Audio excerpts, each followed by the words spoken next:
আসসালামু আলাইকুম। এখন আমরা ভিএফডি দিয়ে ফরওয়ার্ড, রিভার্স এবং এটা স্টপ করে দেখব।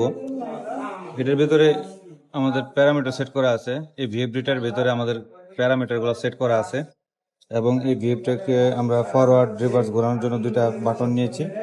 এই বাটনটা হচ্ছে আমাদের রিভার্স ভাবে ঘোরানোর জন্য, এই বাটনটা নিয়েছি আমরা ফরওয়ার্ড ঘোরানোর জন্য এবং এই বাটনটা আমরা স্টপের জন্য নিয়েছি। প্রথমে লাইনের কানেকশনগুলো দেয়া আছে। 3 ফেজ লাইন থেকে আমাদের ভিএফডি লাইন 1, লাইন 2, লাইন 3-তে কানেকশন দেয়া আছে এবং ভিএফডির আউটপুট থেকে ইউভিডব্লিউ থেকে মোটরের ইউভিডব্লিউতে কানেকশন করা আছে। এটা স্টার কানেকশন দেওয়া হয়ে গেছে। স্টার কানেকশনে এক প্রান্তের 3 মাথা শর্ট করা আছে। আর আমাদের ভিএফডির ভিতরে প্যারামিটারগুলো সেট করা আছে 3 ওয়্যারের ক্ষেত্রে। এবং এটার কোডিংটা যদি আপনাদেরকে দেখাই, এটা হচ্ছে ভিএফডির কোডিং। এখানে আমাদের 3টা ইনপুট আছে, X1, X2, X3। এটা আমাদের ফরওয়ার্ড এবং রিভার্স এবং এটা স্টপের জন্য। এখানে লাইনগুলো আসলো আমাদের ভিএফডিতে এবং এটা হচ্ছে মোটরের কানেকশন।